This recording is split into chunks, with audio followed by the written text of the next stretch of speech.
Politikus oposisi DRC Martin Fayulu mengatakan bahwa keterlibatan AS yang semakin besar di Republik Demokratik Kongo tidak difokuskan pada perdamaian, tetapi pada pengamanan akses ke kekayaan mineral negara tersebut.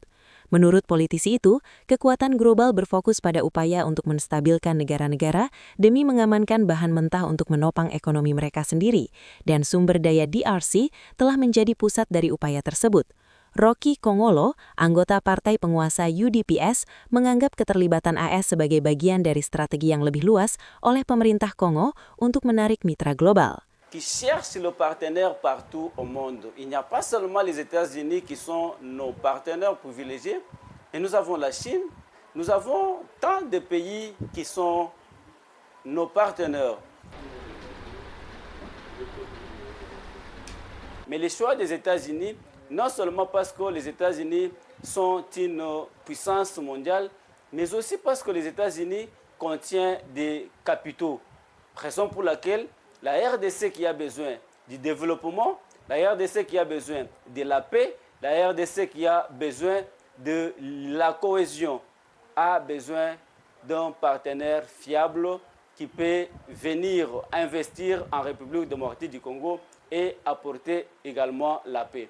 Et les États-Unis, lorsqu'ils viennent, ils ne viennent pas pour prendre la place de la RDC, parce que la RDC reste un pays souverain, qui a une armée qui protège ses frontières, mais également qui protège sa population. Et la diplomatie actuelle met en valeur les minéraux stratégiques de la RDC pour pouvoir participer au concert des nations. Et ces minéraux ne sont pas échangés, comme les gens disent, à la paix, mais les minéraux sont mis en valeur pour le développement du pays et pour la paix en République démocratique du Congo. Alors, c'est une partie de nos minéraux qui échappe au contrôle du gouvernement central et du pouvoir légalement établi. Alors, lorsque nous cherchons le partenariat avec les États-Unis, c'est pour mettre en valeur ces minéraux pour qu'il n'y ait pas l'exploitation illicite qui échappe au contrôle du pouvoir public et qui crée des morts et qui sème désolation dans la population congolaise. Et les minéraux de la RDC ne devraient pas être comme catalyseurs de conflits dans la sous-région, mais plutôt moteurs du développement dans la sous-région.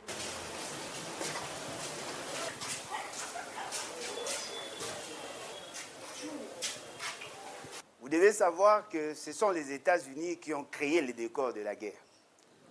Il vous souviendra en 1994, lorsqu'ils ont eu à renverser l'ordre politique au Rwanda, ceux qui ont eu à créer cette situation ont été parrainés par les États-Unis.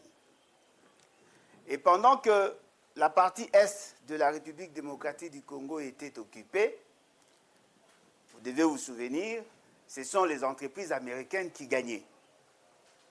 Ce qui sous-entend quoi?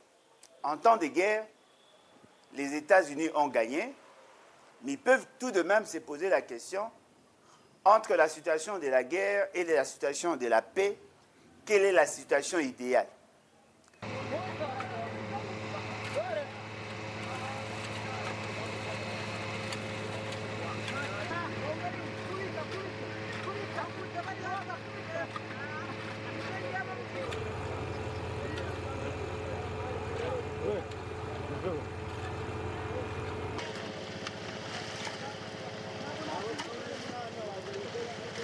Au lieu que les États-Unis entrent par la fenêtre pour avoir nos minéraux, c'est le gouvernement par contre qui est allé vers les États-Unis pour lui proposer les actifs miniers, justement pour que les États-Unis arrivent à garantir la paix. C'est-à-dire ceux qui ont créé les conditions de la guerre ont eu à négocier avec le gouvernement pour avoir les minéraux ou les minéraux en contrepartie de la paix.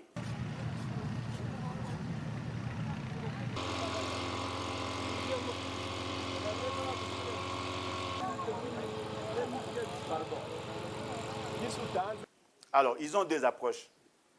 La première approche, c'est celle qui consiste à produire plus pour éponger la demande internationale, mais aussi renforcer leur capacité dans le marché monopolistique pratiquement qui s'est imposé suite à l'évolution de l'économie chinoise. Deuxième approche, c'est de contrôler les matières premières en vue d'empêcher à la Chine d'accéder à certaines matières. Et ce sont les 8 matières stratégiques qui sont ciblées. Et donc, comme le Congo a un fort potentiel, celui qui maîtrise le marché congolais avec d'autres États aura la latitude d'imposer son hégémonie économique, d'autant plus que nous sommes dans une phase transitionnelle, ce qu'on appelle la transition énergétique. La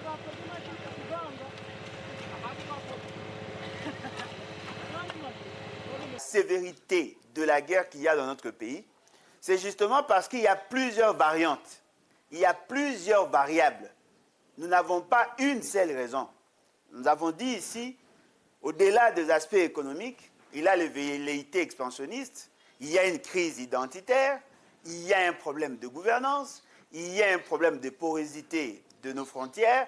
Tous ces éléments mis ensemble font que les pays soient toujours ciblés, mais au-delà de tout, les dysfonctionnements systémiques qui se constatent au niveau de notre pays sont des fertilisants pouvant entretenir cette situation. Alors, pour y remédier, nous devons avoir une gouvernance potable. Nous devons avoir des dirigeants qui ont une grande vision, qui ont la maîtrise des enjeux, qui ont la maîtrise des acteurs en vue de proposer des algorithmes à même de solutionner de manière pérenne.